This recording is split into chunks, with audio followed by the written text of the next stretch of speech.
many brands out there believe that it's done, it's dead, and, PR is not the thing, social media is, and, we have the web, so that's all we need. What would you tell them? Yeah, I would tell them that, first of all, it's false. PR isn't going anywhere. Actually, if anything, it's only going to show its sturdiness and keep growing over time.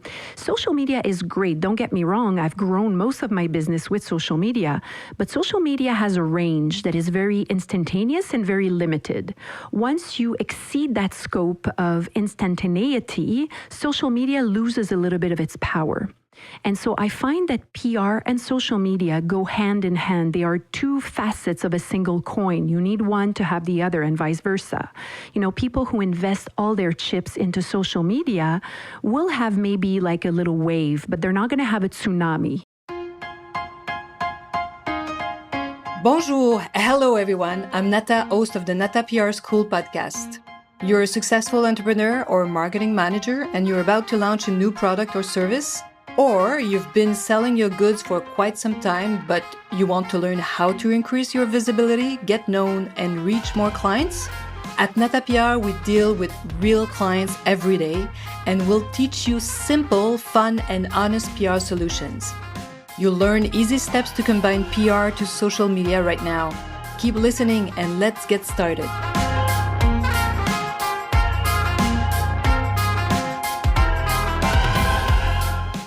Bonjour, hello, and welcome to the NATA PR School podcast, episode 247. Yes, and I have a special guest today, so I'm thrilled to introduce Vanessa Sicotte. So for those who followed my podcast, you know that I do long introductions, so be patient because I have so much to tell you about Vanessa. So hang on, she's there. So welcome, Vanessa. Hi. She'll be talking after this introduction. So I'm really excited to have you as a guest, and thank you for being there. So Vanessa is a design expert, the founder of Damask Dentelle, and she will tell us all about why she chose this name for her own company, Damask Dentelle. It's a digital platform dedicated to interior design. She's known for a very unique approach, I have to say, vintage-inspired aesthetic, and also host of a podcast, and it's in French. It's Déco Thérapie, so in English would be like therapy with interiors. Interior therapy, I love that. And before launching Damask Dentelle, Vanessa first graduated in marketing, then earned a master's degree in art history. I envy you. I would love to do something like that. It might be so much fun. From Concordia University. And she worked also in the corporate world at Louis Vuitton, Canon, and other companies as well. She created Damask Dentelle after deciding to follow her passion for decor.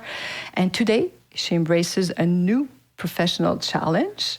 This is why I'm so excited, by joining our team, the NATA PR team. So we're thrilled at the agency. Everybody is. It's so much fun to welcome Vanessa. And I thought it was so interesting to do a podcast even so early in the process, because then we will probably tell your journey at NATA PR. I think it's interesting because you have you have so much knowledge, and you were also on, as I'd like to say, on the other side of the mirror as a journalist. You were an expert, a TV expert for many years. You've done so many things, and you've wrote for so many publications. So it's wonderful to have you on the other side. So voila. And those who listen to my podcast know that I love to ask the same first question to all my guests, because I learn so much at the same time as you will. So Vanessa, who are you? Oof. Does anybody ever know who they are, really? No. Well, I think with this great introduction, Natalie, I think the first answer I have to say is that I'm a cat, and I've probably had 9 lives because it seems I've done many different things, but there is a gold thread, I think, uniting it all. And I think what defines me first and foremost is the fact that I'm a mom. I'm a mom to 3 lovely children, most of the time lovely. And I'm also a dog mom to 2 fluffies that I have at home. I'm a mom. I think it defines me as a person, but it defines me in my work as well. I'm very caring and maternal. I like to take people under my wing and teach them what I know. It's something that kind of runs in my veins. And so I think that really is what defines me most. Then who I am after that is a composition of so many experiences and different things, right? So I grew up here in Montreal, but my mom is French from France. My dad is Canadian. So I have both nationalities. I lived in Europe. I lived here. I studied in LA. So before I did my marketing degree, I also did a degree in industrial psychology, which is consumer behavior. I did at UCLA in California. So I lived there for 4 years. So I did a lot of things. I love learning. So I know I have a lot of diplomas, but it's something it came naturally to me. I really like studying, and I like knowledge. So for me, that's the way I chose to express myself. And you're right. I did find design at a point in my life where when I bought my first house, I didn't know where to go. My only ideas were IKEA, and that's it. Like, I had no idea. And then I realized, I said, there is a whole world behind that people know of that I want to share with the world. And so I started this directory in 2006, which was a directory for all creators, artisans, upholsterers, curtain makers, lamp makers, name it. All of them. I started the platform. I had 540 subscribers, and I took the platform off the web in 10 years later, in 2016 or 2018 actually, and I had over 2,000.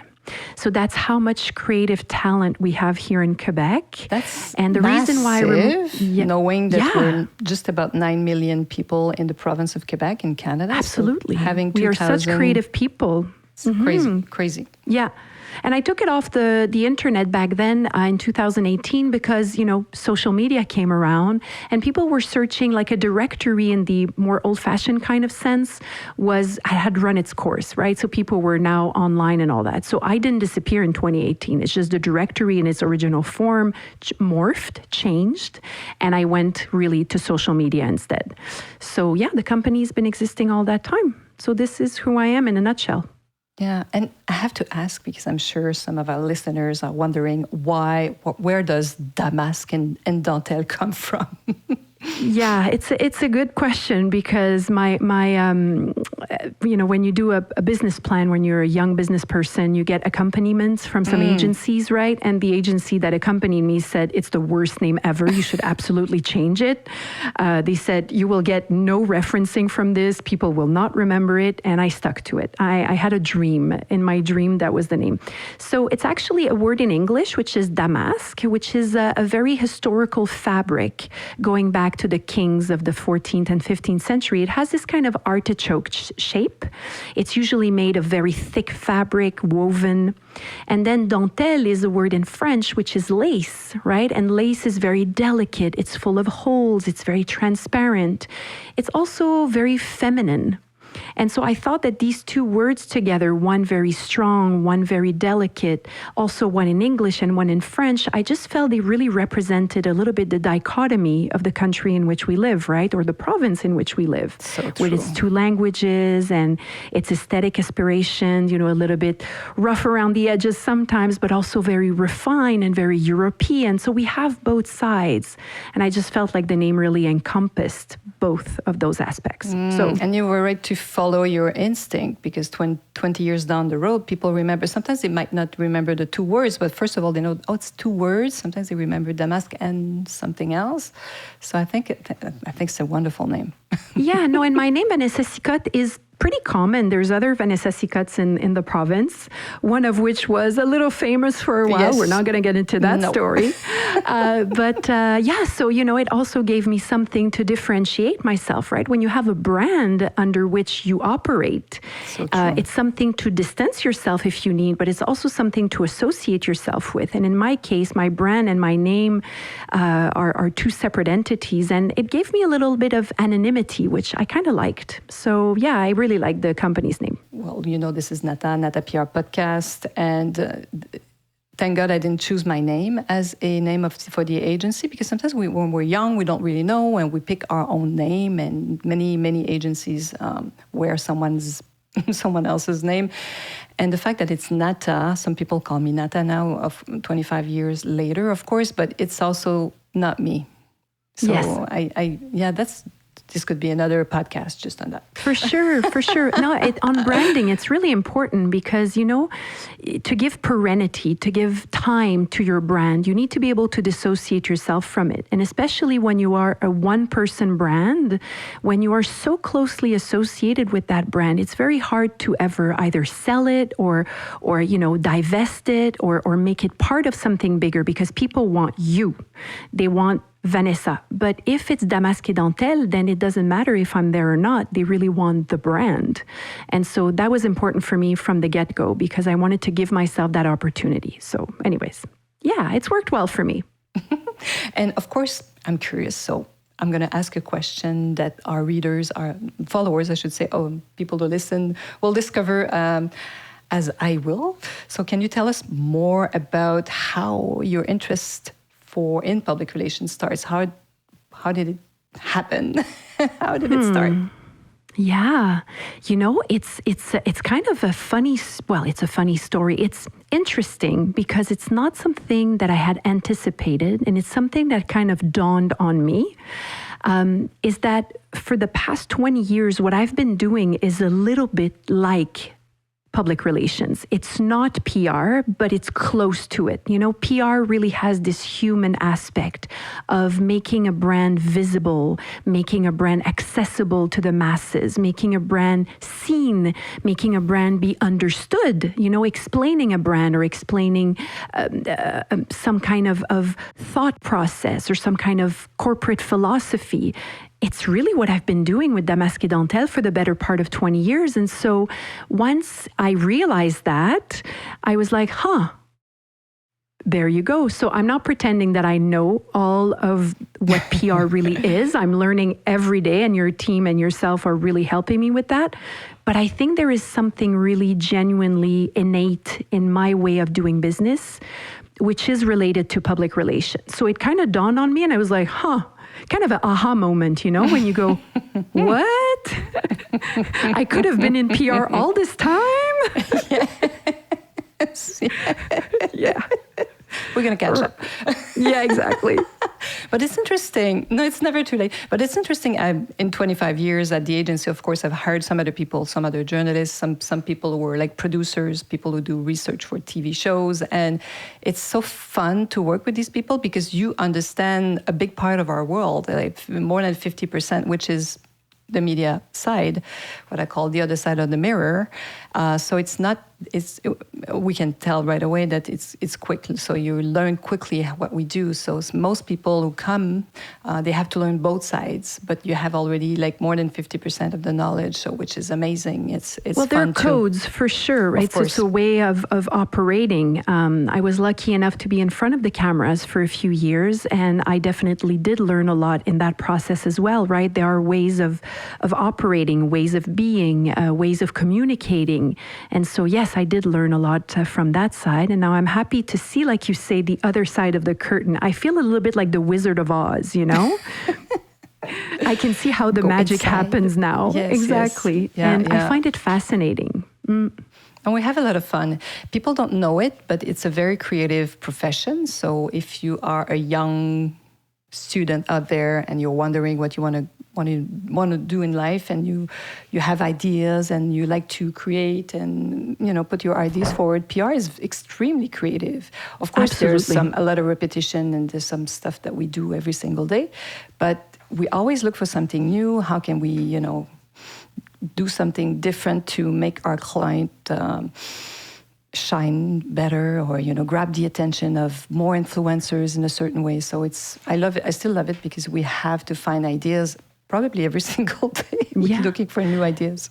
No, and you say there's a lot of repetition, but I mean, try to be a marathon runner for fun. Like you'll be doing a lot of repetition as well, right? You'll be running kilometers day after day. Like everything you want to be good at, there is a lot of repetition. You know, you were a concert pianist in your younger years. Yeah, I was doing scales. I'm sure you did those scales 1,000 times. So anything in life that you want to be good at, there will be a form of repetition. But, you know, my father always says, repetition is the mother of skills. And I agree with that. Like you have to do a lot of those repetitions. But I don't find that it's a boring repetition because although the gestures are the same, the clients are always different. Or if the clients are not different, the angle in which we communicate is different. So even if we've had clients for years, the way we talk about them, the products that we present, the new collections, the new angles are always new. So for somebody like me that is always needing some kind of intellectual stimulation, I am well served. Like my belly is full. You know what I mean? It's really... You should be well fed. Yeah. Because this is true. It's always new. This is why I still love it. Like there's always a new product coming out. So of course we have fun brands too, beauty brands, fashion brands, design brands as well. And being new is something important in today's world. And especially for those companies, even if they've been there for a long time, sometimes people don't realize it, but you need some newness. You need something new. Sometimes it's a new twist on an old product, or we do a lot of newness with past stories too, so I love doing that as well. You got to rethink things. Sometimes you don't need to reinvent the wheel. You don't need to come up with something brand new. I mean, there's only so much we can invent, right? Sometimes I wonder how much more things can the world invent. I feel like everything's been done. But sometimes it's just the way you tell the story. It's a narrative, right? All of our lives, we are made of narratives. When I was a young woman, I had my own little girl's narrative. I wanted to be like the boys. I wanted to be a tough little girl. I wanted to, kind of be a sporty. That was my narrative. Then I became a young mother. Then I had a different narrative. Now I'm a business person. I have another form of narrative. So even us as humans, our own story evolves and change over time. And so I can only understand that brands want to do the same. They evolve over time. Their products become more refined. Or if their products don't change, they get better at telling their product's story. And this is where we play a role. So yeah, I completely agree with that. I think it's normal to evolve. So, yeah. And you have to, otherwise, you might die. Oh, yeah. So that's very positive, Natalie. I love that. Company disappears. I should say you might disappear. Yes, for sure. And we've seen that. Look, let's remember that case study of, what was it? It was Kodak. Oh, yes, I know. Remember when the digital camera came and Kodak film was like, oh no, this is just a fly-by-night. It's gonna last like 2 minutes. And then guess what? Kodak almost completely disappeared. Now vintage films are coming back and argentique photography. But they were giants, right? They were making everything when it came to photography. And because they believed that, it's not going to go anywhere. Blockbuster, the movie rental company, were like, oh, Netflix, schmeckflix, it's not going anywhere. And look at them today. Blockbuster is gone. So you do have to reinvent yourself and you do have to retell your story in a different way and adapt to the market that is changing because people otherwise will be pushing you out. This is interesting because this is where PR can be extremely useful, actually, if you don't know it. So we'll do another podcast on that for sure. Yes, that's a really good subject. That's a great subject. I'm taking notes. So what surprised you? Going behind the curtain, behind the mirror, as I love to say, what surprised you the most? Because you haven't been here a long time, so I'm curious to know. Yeah, it's a good question. I think what surprised me the most is the fact that the human connection is really first and foremost in this form of communication. Like in my head, public relations was all about press releases and like grand gestures and big events but it's not. It's one form, but it's more than that. Yeah, but it's more than that. It's really this human connection. It's finding the right words to make people, through all the noise of our lives and all the noise of our social media and all the noise of all the magazines and everything, to make people focus on what we have to say. And that I find is very, very interesting because there's so many words being spoken every day.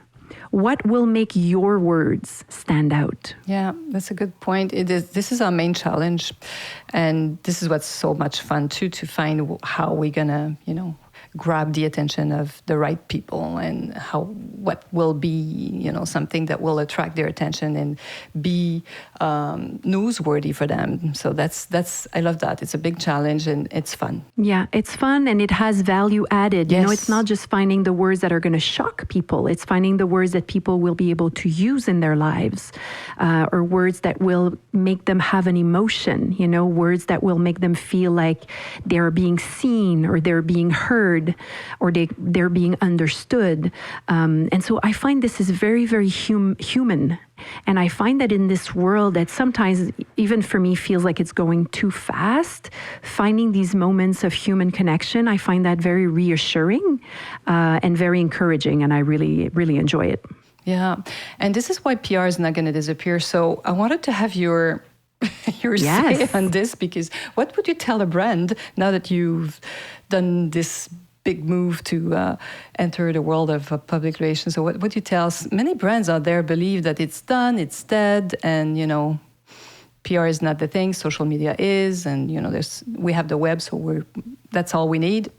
What would you tell them? Yeah, I would tell them that, first of all, it's false. PR isn't going anywhere. Actually, if anything, it's only going to show its sturdiness and keep growing over time.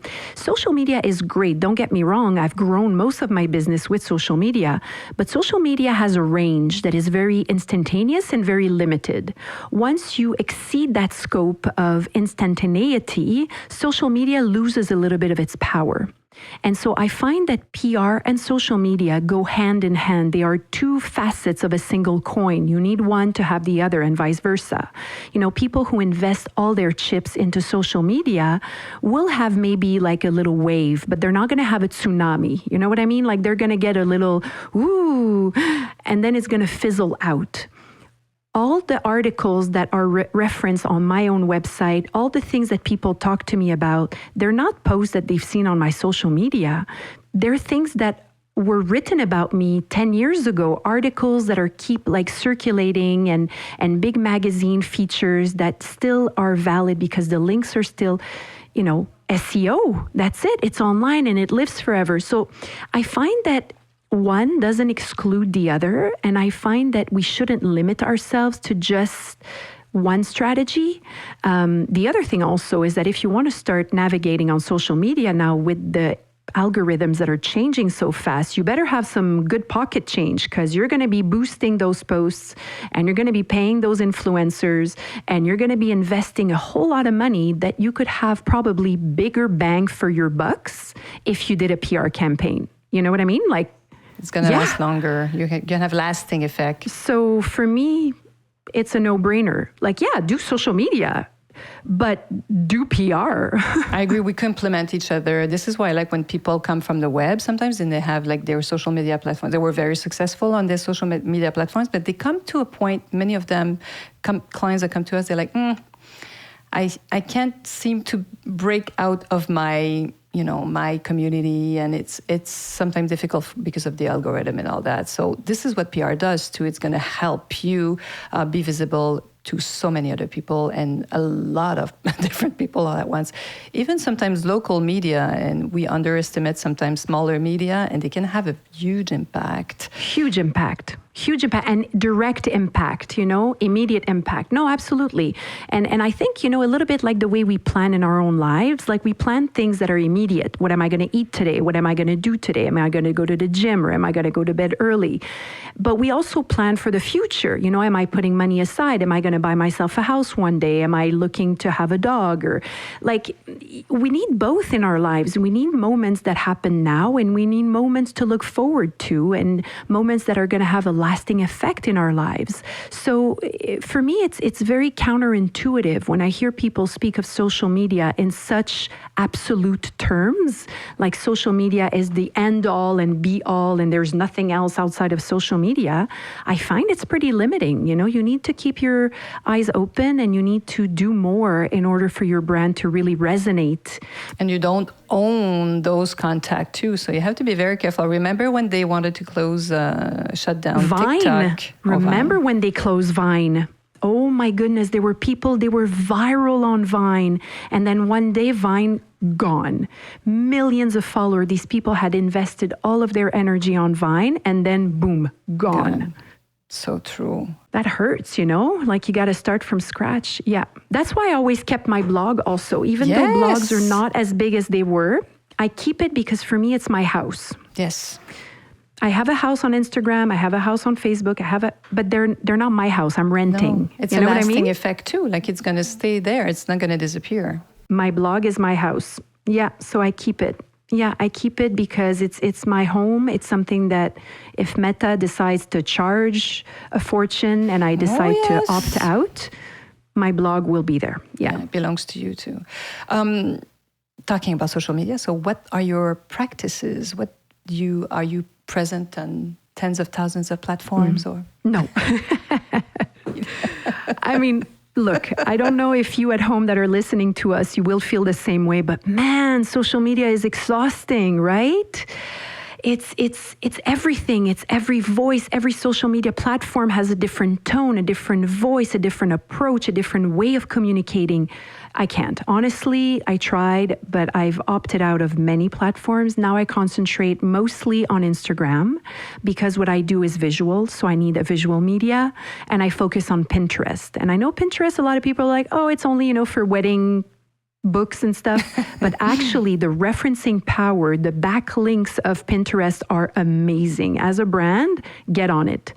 And then I'm on LinkedIn. I really like LinkedIn for a more professional approach. I use LinkedIn to communicate kind of a little more kind of quirky and cerebral thoughts and a little bit of reflections. And I hope to do it with PR if you allow me, but I would like to communicate. Yeah, no, we should. I want to do something like that. Yes, I agree. Could be fun. Something a little quirky, to make people understand that, look, it's not a big bad monster and this is what we do, but also with a little bit of sometimes like a little laugh, but also sometimes a little anger, like, okay, this sucks, what happens, but to be raw about it. And I find LinkedIn really has that option and I really enjoy it. So these would be my platforms. I still have my Facebook because, you can't operate in the meta world without a Facebook, but I have to say, I don't know the last time I went on Facebook. If I'm sincere, I think people have wished me happy birthday 3 years ago and I haven't replied yet. I agree. Same for me. Like I go once in a while to see what's happening there, but it's too much. Like otherwise you spend your entire day looking right and left and then you start, oh my God, it's so much. And there's too much noise. I find agree. Facebook, there's too much noise. The stuff I see, it's just, no. And then X, not for me. So I think we have to pick and choose. And TikTok, well, I love TikTok for others. My children are adoring TikTok. I'm too old. So I said it. But know that we know that it exists and we know how it works. Absolutely. And we are curious about it. But we cannot be everywhere all the time. Like it's even our younger staff is not on everywhere. They're mostly on TikTok, of course. Yeah, they're not on Facebook for sure. But this is for my consumption as a person. But for my work, of course, we are well aware of all the platforms and Snapchat and all that. But I think for my own life, I don't feel the need to be everywhere. No, absolutely. So to end this podcast, I want to know, what should we wish you? What? Damn. Well, I hope you guys are going to keep me for a long, long time because now that, I've adopted you, like I'm not going anywhere. So I hope you guys keep me. I wish myself to be here and develop for a long time because, I've been a small business owner for the better part of 20 years, but it's a very lonely world. And maybe people at home are listening to us relate. Having a business is great, but it's also a very lonely endeavor. And I felt that in the past few years. So to be part of a team, to have colleagues, to share ideas, I find it so generative. So I really enjoy that. I wish for myself also, I'm a traveler. both through books, but also through real life travel. Like I love to escape and travel, and I wish myself lots of that. And for that, I wish myself long time health, because of course you can't do any of it otherwise. You know, we're lucky to be alive. I'm lucky to be here. So I just want this to continue, not burst that bubble, right? So no, we have to remind ourselves about that, because we take it for granted so often, and we forget, like, you know, we're so lucky to be able to pursue, you know, what we love. I mean, I don't want to look like Kris Jenner, like whatever. You know, I'm happy to look my age and to age gracefully, but I don't want to try to reverse time and put the genie back in the bottle. Like it's not I'm just lucky to be alive. Yeah, like I want to cherish all those years. Yes, old. I agree with that. And the scars we have are the battle scars that we've earned from our life and from our experience. And every wrinkle on my face tells a good story of me laughing or me hitting my face on something.